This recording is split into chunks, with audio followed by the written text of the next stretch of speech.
Hello, everyone, and welcome back to the Silicon Oasis Spotlight. My name is Josue Romero, your host. Stoked to be here on a beautiful Saturday morning. The weather's been awesome in Arizona, and I've got an awesome guest here with me today. Mike Melichar, co-founder of Triptimize, and we are a travel app where you get to plan your vacation in under 15 minutes, import any of your TikToks, Reels, or swipe on destinations to find out where you want to go when you're on vacation, and then we do the heavy lifting of planning, solving the logistics of where you should stay hotel-wise, and how you should get there and get around once you're there. Dude, this is awesome because we met a while ago, and when we first met, I remember it was barely launching. Like, the features that were going on were barely getting off the ground, and I remember I gave some feedback. Like, we were going back and forth on an email, like, hey, this is doing it on my phone, but it's crazy. So much has happened, and I would love for you to tell the audience, because usually I say, hey, what are you building? What are people not getting about it? But travel apps, right? It feels like something that were big about 15 years ago, and then everyone kind of saturated it for what they were doing. You know, you got your Expedias, your et cetera, et cetera. And then with the AI boom, it was natural that someone would want to create something that did it for you, personalized. But in my opinion, a lot of the stuff I've seen is just not great, right? It's slop. It's, you know, it's almost like the nth AI note taker. Yes. Right. There's so many of them out there, but I've loved what you've been building with Triptimize. Please tell the world what it's about. Yeah, so on that note, it is kind of the popular thing to build right now. It's sort of like when in the mid-2000s you had everybody building a like health and wellness tracker. You've got everybody building like a to-do list kind of application, and they pop that onto the App Store. They might make a couple $100, maybe a couple $1,000, but it is everybody's like first project. And so it is flooding the market with ChatGPT wrappers where you're still basically talking to ChatGPT. It's got some custom prompt on the back end that says like, hey, you're a travel planner, like help the user plan travel. What we've got on the back end is about 30 written typed pages of prompting that goes into you being able to use the platform without prompting at all. So everything is a custom user experience where we are really going through the process of selling the user on the idea of going on that trip, making them fall in love with that trip over the span of that discovery period, where we're finding the best things for them based on their swiping behaviors. So we're learning about what they like to do when they're swiping on activities, and they get to get a custom plan based on that swipe. So if you add things from TikToks and Reels and Shorts, you won't be able to have that exactly, but we are personalizing it to the tastes of the user. So we're really finding out what makes them tick and then planning from there. And the way that we've gone about that, we now have, since you've seen it, we have like a whole UI redesign. Everything is super easy to use. So there's a map built into the itinerary, so you can either scroll up or scroll down, make the map bigger, make it take up the whole screen if you're like, hey, where are we going today? You can also just have the itinerary so that you just have the written plan that you look at and you say, okay, we're going to this location, that kind of thing. Cool, man. Yeah. I remember I used it 6 months ago for my trip to Mexico. Yeah. And I was, again, messaging you back and forth like, hey, probably giving more feedback than I should have at the time. But it was fun then. Like, I had a great time then using the app and thinking it was so cool because I can attest to the personalization of the travel planning. It's probably improved, I'm sure, in that time. But it was, you know, what do you like to do? How active do you like to be? What are your interests? Are you more of a foodie? Are you more like, et cetera, right? Yeah. So that was a blast getting to use that. All of that has definitely improved since then, and even now I'm like, okay, we have to go back again. We have to improve the algorithm because While it's improving significantly on the user personalization side, we have this side of what we suggest to people hasn't improved that much. So I do have to do a little bit of a rewrite there. Because I'm seeing as people swipe through a lot of locations, particularly when we start getting down to like end of how many things are available and people swipe no on a lot of things, we get like, okay, now it's suggesting park, park, park, park, park, park, park, and that's not as fun as I'd like it to be. So if we could take those, 7 parks and just intersperse them throughout, because we know they're coming up, that would be something that I'm looking to improve always looking to improve the systems, right? That's cool. So that's part of it. But so that said, right now, who would be the most ideal user for this? Because it seems to be a clearly consumer app. I could be wrong, right? Yeah, so it is consumer app. We do get paid on the B2B side of, we make commissions off of this. So everything is free to the user, which ends up working out great because most people want to travel on kind of a little bit of a stringent budget. They want to travel, but they don't want to break the bank. So our ideal user is somebody that is going to a city. We really do only service kind of more densely populated areas. So makes sense. You can go to some beach locations and have this work, but it's usually where the beach is like right next to a city. So like Miami would be great. But nice. So anybody who's going to a city who wants to see more things in that area, or they don't know about anything that is in that area. Yep. So if they're looking for more things to do, it's a great way to discover new things, as well as even if you do know what you want to do, you've been looking at this with the group chat for a while, and you're sending a ton of TikToks, Reels, all of those things. You can just take those, import them. We extract all of the location data, and then you just add that location to your itinerary, and you're able to just go and have fun. Oh, nice.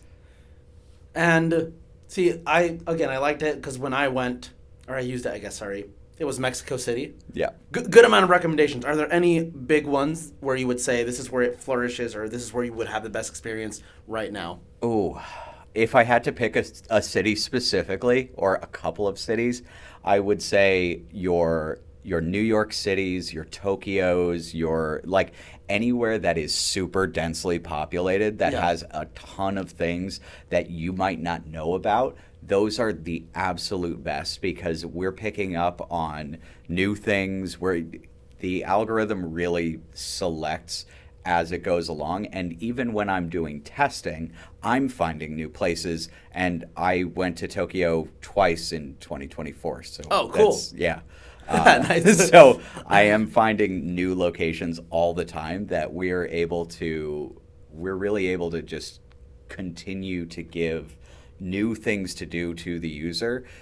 So anybody who wants to go back somewhere and might not have experienced everything that they wanted to, it's a great way to find those new things. Oh my gosh, man. Yeah, it's exciting for me personally because whenever anyone in my family has a trip, they always ask me. I'm the most well-traveled, I guess. That's the best way to say that. I remember from last time. We had a similar conversation a couple of months ago where essentially they say, hey, Josue, I'm going to this place. Please recommend what I should do. And I spend hours, plural, creating a doc on Canva. And that's the least of it, right? It's more so that, okay, this is how this would make sense logistically because if you're going to be here first, then you don't need to go across town. It makes more sense so hours. Yeah, I definitely sympathize with you, though I've never heard of anybody using Canva for it. It's definitely something it's more for the template. Yeah, I always hear about, spreadsheets, and I've got 70 different tabs open, and these are all the locations you're going to be going to. That's super difficult. The comparative pricing, it's a whole thing. Yeah, the comparative pricing. I will say something that you haven't seen at all, the hotel planning and identifying what hotels you should be staying at is super, super cool. So Yo. Based on all of the things you want to do, so you've got, your things that you want to do, we're going to suggest hotels that are only like in the middle of that or on one side of that, or so that you get to only stay exactly where you want to. And we also let you pick out like what neighborhoods do you not want to stay in. Do you not want to stay right next to the airport because it's going to keep you up all night? Great. We're not going to put you anywhere near it. Do you want to stay downtown because, you like the nightlife, love the nightlife, and you want to just stumble home? Great. We're going to put you in that area, and we're only going to give you we give you our top suggestions of a budget category, a luxury category, and somewhere in the middle where it's like, I want value out of this. I don't want to sleep in like the Roach Motel. Yeah, I was gonna say the slums. Yeah, but I also want kind of a deal. Yeah. So we give, and I've seen some extreme luxury cases on there where I've tried to plan for, I think it was China, and I found a $9,000 a night hotel. I found an $11,000 a night hotel. So we do have the options on there for your extreme luxury planner, but we also have on the extreme other end of that, we've got the budget planner. Yeah. You can go and you can have a great time on a really stringent budget. So it's perfect for both niches. In terms of time, right? Of planning, because I mentioned that it takes hours for me. What would you say in its current iteration? How long would I take if I wanted to plan a 5-day trip to Mexico City? And I use that as an example because I literally went to Mexico City 6 months ago with that idea. Yeah, so we're seeing an average of about 12 minutes to get to the part where you're optimizing the trip. So that's going through the full user experience of either swiping on locations or adding your short form content, and we extract that data. It's about 12 minutes to that point. But once you get there, it does take probably a good minute per day to optimize. So it's going to take about another 5, maybe up to 7.5 minutes to optimize your day based on how active you want to be on that trip. So probably somewhere about like 20 minutes. And you don't have to be there while it's optimizing your trip.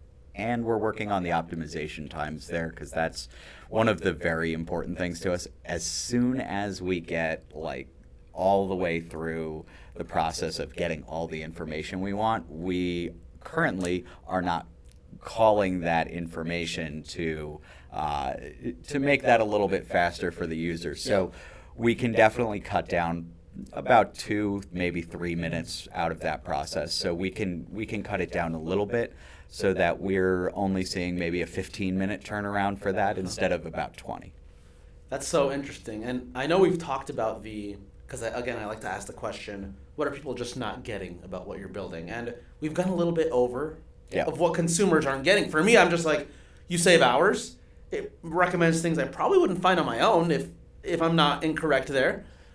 Yeah, so there's a lot of different ways that people plan travel. And the important takeaway is that there's really not any one right way. Mm-hmm. So when we're building with that in mind and saying, okay, what is the most logical way that this makes sense to get all of this information? But also, as we move forward with one really exciting thing of we're pushing to a web app, how do we deconstruct our sales process into tools that people can use online so that they can just use the deconstructed process and go a little bit faster than that? How do we break that down? Because there is a lot of stuff on the back end that's being called once we get the information, and then we give you a couple more screens asking you stuff to keep you occupied while we do stuff on the back end. So really, it's about how do we take those processes, break it down, and make it so that everybody can use it. Nice.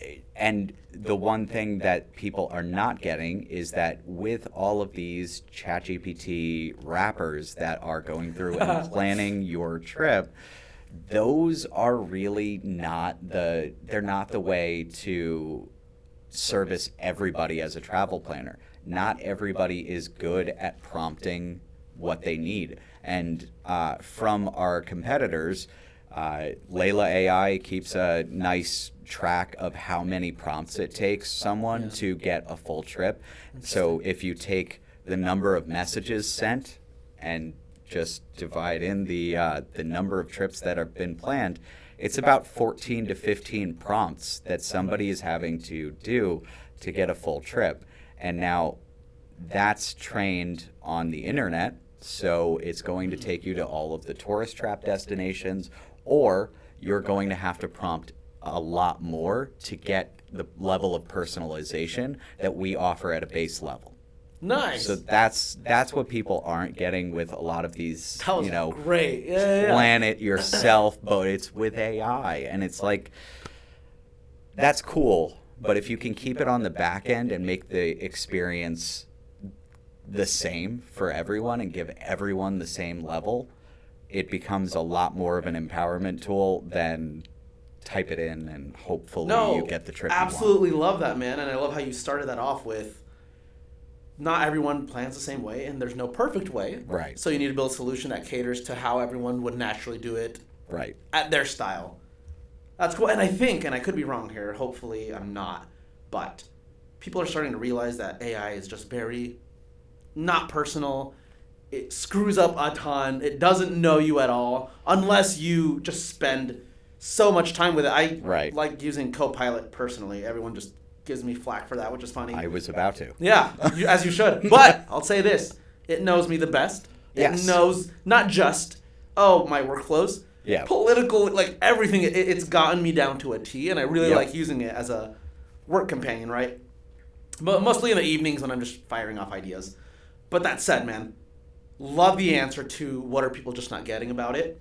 Now, I would love to give you a free mic on what are VCs and businesses and B2B just not understanding of what you need, and anything else, honestly, that you would like to share about Triptimize on the importance of it and why it's needed now.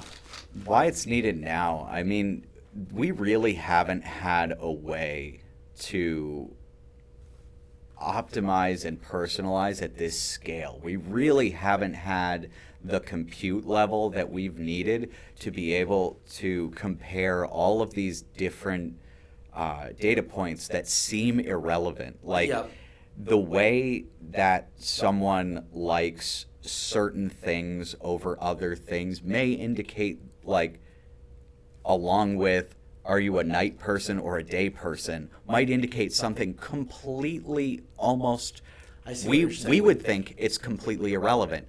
AI picks up on that really, really well. So we're trying to take those seemingly irrelevant data points and get that almost creepy level of personalization of like your TikTok feed knowing who you are before you know who you are, kind of thing. We're really looking for that level of personalization where we get to see your life in a microcosm because your vacation is what you like to do on a very shortened scale of I've got 4 days, I've got 7 days, I've got 10 days to go on vacation. I want to get everything done that I want to get done, but I also want to have a good plan going without having to really do all of the heavy lifting and the labor there. And what a lot of businesses aren't getting, so your booking.coms, your Expedias, your people that have provided a marketplace for the last 22 years since kayak.com offered price comparisons, and that was a huge innovation. Now today it's a feature. So to those places, when you don't offer the user any sort of value, you kind of lose the market. So we're not trying to give something without getting in return, but we're also trying to say, look, this is the innovation that is going to change the way that people book. So, either adapt with us or get out of the way, and we will be forcing people out of the way there. So I love to see the innovation that people are trying, but I don't think it's nearly enough. especially when it comes to Booking.com. And I started at the same time on AI inside of our mobile applications. Yep. Theirs is a pushy salesman that tries to sell you a hotel while you're on vacation. Ours is giving you personalization like no other and giving you a tool to empower you to build the best trip possible. Michael, have loved everything you shared so far, man. It's been refreshing to hear how someone is envisioning an AI travel app. I know that's probably not the most marketable, fun way to call it, but I just know that whenever people say, "Oh, I'm planning AI travel," there's stigma around it, et cetera, et cetera, et cetera. So cool to see from your perspective why you prioritize what. Thank you for doing that. Now, the question that most of Arizona loves to hear the answer to is why are you building this in Arizona? So there's a lot of reasons, but I'm going to stick to two. The reason number one is we have the most engineers graduating out of ASU. So there's a pool of talent like no other. We have more than MIT coming out. And we cost 2 times less as reason number two. We cost half of what the Bay Area costs, of what New York City costs. And a lot of our ASU students want to work for startups, and then they want to go to the Bay Area or New York City. Yep. So they take that experience and they move there. So if you can hold one of them down, you get great talent. And if not, you get a year or two of amazing talent at a very low cost. So your VC dollars go further here. It really, you get 2 good years of working with a college student that gets paid less than somebody in the Bay Area and in New York City, but they do phenomenal work. So yeah, and just on the statistics of valuations, Carta released this information and it's public. You're paying premium prices if you're a VC investing in a startup in the Bay Area or in New York or in Boston, just by nature of their location. It could literally be the same traction, the same people, the same grit, right? The same work ethic, but just because of location, the valuation is higher. the valuation's higher. So if you're investing in Arizona in a maniac builder, which we love to find, you're going to get a much better price than finding the same person out in SF. Yep, exactly. So there's a lot of these underserviced areas, and it's why a lot of these companies are looking to other locations. Like famously, Bordy is looking at underserviced locations that are not the Bay Area and not New York City for venture scouts to be able to look for his new.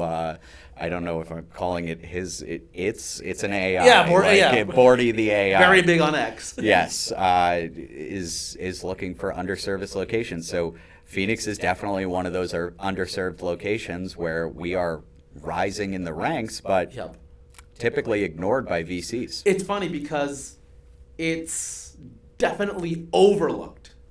I think the service part, we're starting to get there little by little by little, right? Like you mentioned, there's engineers. They're starting to work for more local startups, but on the VC level, just massively overlooked. More locally than from the out-of-staters. Hopefully that changes soon. And I kid you not, just in the past week, I think my Silicon Oasis co-founder Kyle sent me examples of funds that are just launching this year here. Yep. So it's interesting and hopefully promising for the early stage builders in this state. Okay, Michael, I've loved every part of our conversation. Love how obsessive and passionate you are about what you're building. Thank you. Awesome. I 100% hope Triptimize succeeds because then that means my family travel planning gets reduced, to minutes. But download this app. Download this app. Yes, I was going to say, if there's a one-liner you can leave the world with about Triptimizing yourself, what would that be? Hey, honestly, download this app. It's called Triptimize, Trip, and then T-I-M-I-Z-E. Let's go, yeah. That's it. Experiences you can afford, travel, cut down to minutes. So if you ever wanted to go anywhere, you're working 2 jobs already, hey, I think it's a lot more possible to cut the planning to 2 minutes, and you're probably getting the best budget options. You did the one-liner better than I could. I love it because I'm very passionate about traveling myself. So and it's on both app stores, so don't feel bad if you're on Android. Android and iOS both work great. And test it out. Let me know if there's any problems. Where can people find you? They can find me. Ooh, that's probably LinkedIn most often. Gotcha. It's either LinkedIn or my emails. Honestly, I don't really go. I don't go outside too much either. Nice. That's how we love our builders. Yeah, yeah.